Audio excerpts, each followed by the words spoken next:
வணக்கம், வாழ்க வளமுடன். என்னோட பேர் ராஜபூபதி, நிறுவனர் மற்றும் பயிற்றுனர், ரேடியன் IAS அகாடமி.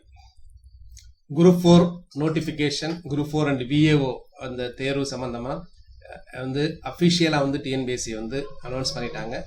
எக்ஸாமினேஷன் பாத்தீங்கன்னா ஜூலை 24ஆம் தேதி நடக்க உள்ளது. கிட்டத்தட்ட 4 மாத அவகாசம் உள்ளது. இந்த 4 மாதம்ங்கிறது மோர் தென் சஃபிஷியன்ட். அதாவது 4 மாதம் யாருக்கு சஃபிஷியன்ட் அப்படின்னா, டெய்லி ஒரு 10 to 12 hours படிச்சீங்க அப்படின்னா கண்டிப்பாக ஒரு டாப் ரேங்கர்ஸா இந்த வரப்போற குரூப் 4 எக்ஸாமினேஷன்ஸ்ல நீங்க வந்துடலாம். மொத்த பணியிடங்கள் 7382. தேர்வு முடிவுகள் அக்டோபர்ல வந்துடும் அப்படின்னு சொல்றாங்க. ஸோ கண்டிப்பாக இந்த வருடமே நீங்க பாத்தீங்கன்னா அரசு வேலையில நீங்க அமரலாம். அது VAO-வா இருக்கட்டும், ஜூனியர் அசிஸ்டண்டா இருக்கட்டும், அல்லது டைப்பிஸ்டா இருக்கட்டும். நாளை முதல் நீங்க அப்ளை பண்ணலாம். சரிங்களா? ஸோ உடனே போய் நாளைக்கு அப்ளை பண்ணணும் கிடையாது. ஒரு 1 or 2 daysல நீங்க அப்ளை பண்ண ஆரம்பிச்சிருங்க. நான் அதுல டாப்பர் ஆகணும் சார், எனக்கு விருப்பப்பட்ட வேலை கிடைக்கணும், எங்க ஊர்லயே கிடைக்கணும், VAO-வா எங்க ஊர்லயே கிடைக்கணும், அல்லது ஜூனியர் அசிஸ்டண்டா எனக்கு விருப்பப்பட்ட துறையில கிடைக்கணும், என்ன பண்ணணும்? நான் தலைவர் திரும்ப TNPSC-யோட அந்த பேட்டர்னை சொல்லிட்டாங்க. மொத்தம் 200 வினாக்கள் இருக்கும். 200 வினாக்கள்ல 100 கேள்விகள் பொது தமிழ், அதாவது ஜெனரல் இங்கிலீஷ் இங்க இல்ல. மீதி 100 வினாக்கள்ல 25 ஜெனரல் மென்டல் எபிலிட்டி டெஸ்ட்னு சொல்லக்கூடிய அடிப்படை கணிதம், மீதி 75 பொது அறிவு. அந்த 75ல 9 யூனிட் வந்துடும். ஸோ மொத்தம் ஜெனரல் ஸ்டடீஸ்ல 10 யூனிட், 10வது யூனிட் தான் ஜெனரல் மென்டல் எபிலிட்டி. ஸோ இங்க ஒவ்வொரு மதிப்பெண்ணும் முக்கியம். எப்பவுமே இப்பவே உடனே கேட்காங்க, சார் எத்தனை மார்க் எடுத்தா எனக்கு வேலை கிடைக்கும்? சொல்லவே முடியாது, யாராலையும் சொல்லவே முடியாது. எக்ஸாமினேஷன் நடந்த பின்னாடியே ரொம்ப அனலைஸ் பண்ணி தான் அதை சொல்ல முடியும். ஏன் அப்படின்னா, ஒரு எக்ஸாம்பிள் உங்களுக்கு சொல்றேனே. ஒரு குரூப் 4 தேர்வுல பாத்தீங்கன்னா ஸ்டேட் ஃபர்ஸ்ட் 195 வினாக்கள் சரியா பண்ணியிருந்தாங்க. 195 200க்கு. அந்த தடவை 183 எடுத்தவங்களுக்கு கிடைக்கல. நான் சொல்றது BCS சொல்றேன். ஒரு BCல 183 எடுத்தவங்களுக்கு கிடைக்கல. அடுத்த வருடம் பாத்தீங்கன்னா அதே குரூப் 4 தேர்வுல 183 தான் ஸ்டேட் ஃபர்ஸ்ட் மதிப்பெண். அப்போ 176 வரைக்கும் கிடைச்சது. அப்போ ஒரு எப்படி அந்த கட் ஆஃப் யாருக்கு கிடைக்கும் அப்படிங்கறத நிறைய ஃபேக்டர்ஸ் இருக்கு. அதுல முக்கியமாக நீங்க பாத்தீங்க அப்படின்னா அந்த காம்படிஷன், எவ்வளவு பேர் எழுதுறாங்க அப்படிங்கறத பொறுத்து, அதுக்கப்புறம் அந்த கொஸ்டின்ஸ் எப்படி இருக்கும் அப்படிங்கிறது. கொஸ்டின்ஸ் ஈஸியா இருந்தது அப்படின்னா கட் ஆஃப் மார்க் ஏறும். 195 98 போட்டுருவாங்க. பொது தமிழ்லாம் ஓரளவு ஈஸியா இருந்தா நிறைய பேர் 100 கிட்ட போட்டுருவாங்க. 98 99 போட்டுருவாங்க.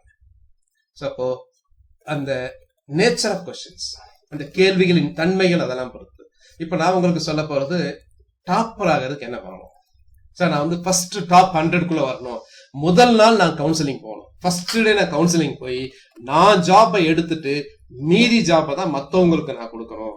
ஸோ அந்த மாதிரி பண்ணணும்னா என்ன பண்ணணும் அப்படின்னா, தமிழ், பொது தமிழ் 100 கேள்விகள் நல்ல தரவா படிக்கணும். அட்டை டு அட்டை. நார்மலா மற்ற சப்ஜெக்ட்லாம் சிலபஸ் வச்சு படிப்பாங்க. பொது தமிழுக்கு சிலபஸையும் பாத்துக்கங்க. சரிங்களா? இப்ப திருக்குறள் 25 அதிகாரங்கள் அப்படின்னா அதை பாத்துக்கணும். மற்றபடி பாத்தீங்கன்னா அட்டை டு அட்டை புரிஞ்சு படிக்கணும். நிறைய தேர்வுகள் எழுதி பிராக்டிஸ் பண்ணணும். சரிங்களா? அந்த மாதிரி ஒவ்வொரு திரும்ப திரும்ப திரும்ப பாருங்க. நீங்க படிக்க படிக்க புதுசு புதுசா வரும். நோட்ஸ் எடுத்து படிக்க. சரிங்களா? நோட்ஸ் எடுக்காம அதுலயே அண்டர்லைன் பண்ணி படிக்கும் போது நிறைய தெரியும், பட் எல்லாமே தெரியாது. நம்ம எப்பவுமே பெர்ஃபெக்ஷன்ங்கிறது முக்கியம். நம்ம டாப் ரேங்க் எடுக்கணும்னு சொல்லும் போது ஒரு 100க்கு பாத்தீங்க அப்படின்னா 95 கீழே குறையவே கூடாது, 95க்கு மேலதான் எடுக்கணும். சரிங்களா? எக்ஸாம்ல பாத்தீங்கன்னா ஒரு 98 99 100 வரைக்கும் கூட போடுவாங்க கொஸ்டின் பேப்பர் ஈஸியா இருந்தா. இல்லைன்னா அதுல நீங்க டாப்பா எடுக்கணும். அவ்வளவுதான். எத்தனை மதிப்பெண்ணு கிடையாது. கொஸ்டின் பேப்பர் டஃபா இருந்தாலும் அந்த பொது தமிழ்ல தமிழ்நாடு லெவல்ல பாத்தீங்கன்னா ஃபர்ஸ்ட் மார்க் எடுக்கிறாங்களோ அந்த லெவலுக்கு நீங்க எடுக்கணும் அப்படிங்கிறதுக்கு தான் சொல்றேன். சரிங்களா? சோ கிராமர் நல்லா புரிஞ்சு படிங்க. மத்த பார்ட் பி பார்ட் சின்னு சொல்லக்கூடிய பகுதி ஆவண்ணா பகுதி ஈ அப்படிங்கிறது மனப்பாடம் பண்ண விஷயங்கள் தான். சரிங்களா? நிறைய. சோ அதை நிறைய படிக்கணும், திரும்ப திரும்ப பார்க்கணும். சரிங்களா? ஸ்கூல் புத்தகத்துல இருந்தே மெஜாரிட்டி வினாக்கள் வந்துடும்.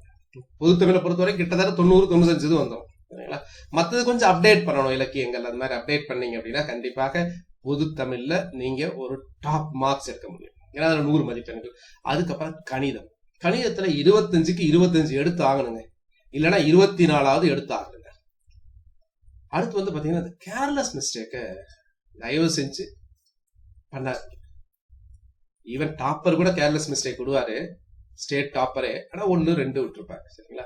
அதனால அந்த கேர்லெஸ் மிஸ்டேக்கை கொஞ்சம் அவாய்ட் பண்ணுங்க.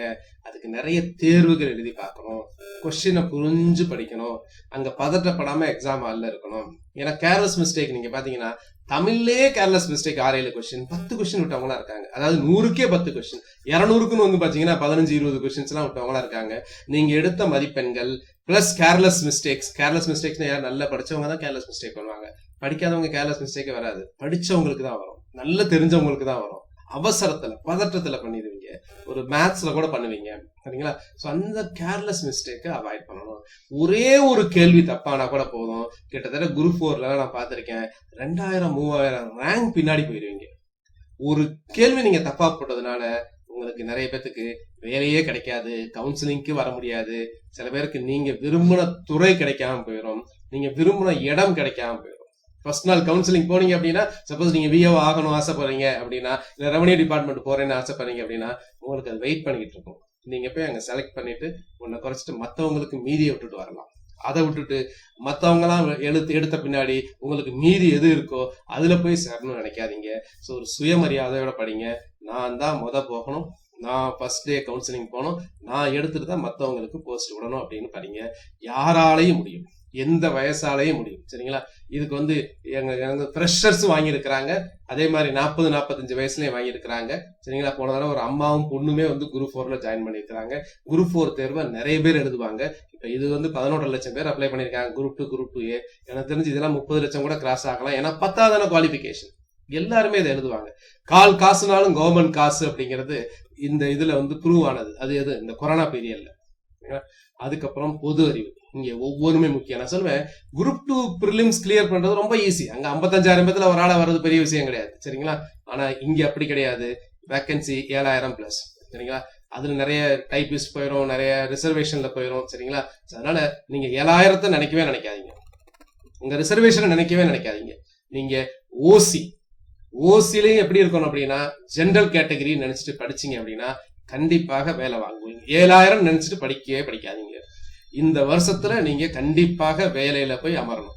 குரூப் 2 எழுதுறவங்களுக்கும் குரூப் 2 எழுதுறவங்க குரூப் 2 கிடைங்க. சப்போஸ் குரூப் 2 மிஸ் ஆயிடுச்சுன்னா குரூப் 4. நிறைய பேர் வந்து பாத்தீங்கன்னா குரூப் 2 ஃபர்ஸ்ட் வந்ததுனால குரூப் 2 போட்டாங்க. ஆனா அவங்க ப்ரிப்பேர் பண்றது எல்லாமே குரூப் 4. ஏன்னா அது ஒரே தேர்வு, ஒரே எக்ஸாமினேஷன்ஸ், உடனே ரிசல்ட்ஸ், உடனே இந்த வருஷமே வேலை. குரூப் 2 இந்த வருஷம் வேலை கிடையாது. அது 55,000 பேப்பர் மெயின்ஸ் வேற நடத்தணும். அதுக்கப்புறம் அதை திருத்தி அடுத்த வருஷத்துக்கு தான் இருக்கும். அடுத்து பொது அறிவு. பொது அறிவுல பாத்தீங்க அப்படின்னா யூனிட் 8, யூனிட் 9, யூனிட் 8 அண்ட் யூனிட் 9ல அதிக கேள்விகள் இருக்கும். சரிங்களா? அதுல இருக்கக்கூடிய சிலபஸ்ல இருக்கக்கூடிய விஷயங்கள், ஸ்கூல் டெக்ஸ்ட் புக்ஸ், அது சம்பந்தப்பட்ட எல்லாமே ஸ்கூல் டெக்ஸ்ட் புக்ஸ்ல இருந்து இருக்க மாட்டாங்க, அதை தவிர வெளியில இருக்கக்கூடிய விஷயங்கள். சரிங்களா? சோ இந்த இதே நீங்க படிக்கணும், இந்த எஸ்பெஷலி யூனிட் 8 அண்ட் யூனிட் 9. அதுக்கப்புறம் வந்து பாத்தீங்க அப்படின்னா ஹிஸ்டரியில நிறைய கேள்விகள் கேட்பாங்க. இந்த பொது அறிவை பொறுத்த வரைக்கும் நீங்க வந்து புத்தகத்தை மட்டும்தான் வச்சு பார்க்கணும். சயின்ஸ் கூட முக்கியம் தான். சயின்ஸ்ல வந்து நிறைய சயின்ஸ்ல 7 கொஸ்டின் தான். கரண்ட் அஃபேர்ஸ் முக்கியம் தான். கரண்ட் அஃபேர்ஸ்ல வந்து ஒரு 5 கேள்விகள் 6 கேள்விகள் கேட்பாங்க. சரிங்களா? அதுவும் முக்கியம் தான். ஒவ்வொன்றுமே இங்க முக்கியம். இதே குரூப் 2 எழுதுற மக்களுக்கு வந்து சொல்லலாம், நீங்க வந்து யூனிட் 8, யூனிட் 9, அதுக்கப்புறம் தமிழ், மேத்ஸ் இதை மட்டும் பார்த்துட்டு போனீங்கனாலே போதும், கண்டிப்பா கிளியர் ஆகலாம். குரூப் 2 பொறுத்த வரைக்கும் நீங்க 120, 130 எடுத்தாலும் ஒண்ணுதான், இல்ல 160, 170 எடுத்தாலும் ஒண்ணுதான். சரிங்களா? ஏன்னா உங்களுக்கு எல்லாமே என்னது அப்படின்னா அங்க குவாலிஃபைங் நேச்சர். அப்ப இங்க அப்படி கிடையாது, இங்க இதை வச்சுதான் வேலையே உங்களுக்கு. அப்ப கரண்ட் அஃபேர்ஸ்ல ஒரு கொஸ்டின் உங்களுக்கு எக்ஸ்ட்ரா தெரிஞ்சதுன்னா உங்க ரேங்க் எங்கேயே போயிடும். சோ அதிக கேள்விகள் புத்தகத்துல இருந்து வரும், பட் எல்லா கேள்விகளும் புத்தகத்துல இருந்து வராது. சரிங்களா? அதனால அந்த சிலபஸை வச்சு நிறைய கேள்விகள் பார்க்கணும். ப்ரீவியஸ் இயர் கொஸ்டின் பேப்பர் பாருங்க. எப்பவுமே எந்த எக்ஸாம்ஸுமே ப்ரீவியஸ் இயர் கொஸ்டின் பேப்பர்ல இருந்து நிறைய கொஸ்டின்ஸ் ரிப்பீட் ஆகும். இப்போ கடந்த வருஷங்களா நீங்க பாத்தீங்க, அனலைஸ் பண்ணி பாத்தீங்கன்னா நிறைய டிஎன்பிஎஸ்சி கொஸ்டின் பேப்பர் எடுத்து பாருங்க, ரிப்பீட் ஆகும். அதுக்கப்புறம் அதே மாதிரி யூபிஎஸ்சி கேள்விகள் பாருங்க, ரிப்பீட் ஆகும். ஸோ வெறுமனே அந்த டிஎன்பிஎஸ்சி கேள்விகள் மட்டும் கிடையாது, ஸோ மற்ற கேள்விகள் இது எல்லாமே எடுத்து நீங்க பார்க்கணும். உங்களுக்கு கோர்ஸ் குறித்த தகவல்களுக்கு சரிங்களா, ஸோ நேரடி வகுப்பறை வகுப்பு உண்டு. அதுக்கப்புறம் வந்து பார்த்தீங்கன்னா ஆன்லைன் வகுப்புகள் உண்டு. குரூப் 4க்கு எக்ஸ்க்ளூசிவாக கிளாஸஸ் இருக்கும். சரிங்களா? அதுக்கப்புறம் வந்து பார்த்தீங்கன்னா உங்களுக்கு வந்து டெஸ்ட் பேட்சஸ் இருக்கும். சரிங்களா? ஸோ இதை பற்றி டீட்டெயில்ஸ் வேணும்னா இந்த நம்பருக்கு வாட்ஸ்அப் அனுப்புங்க, 9840433955.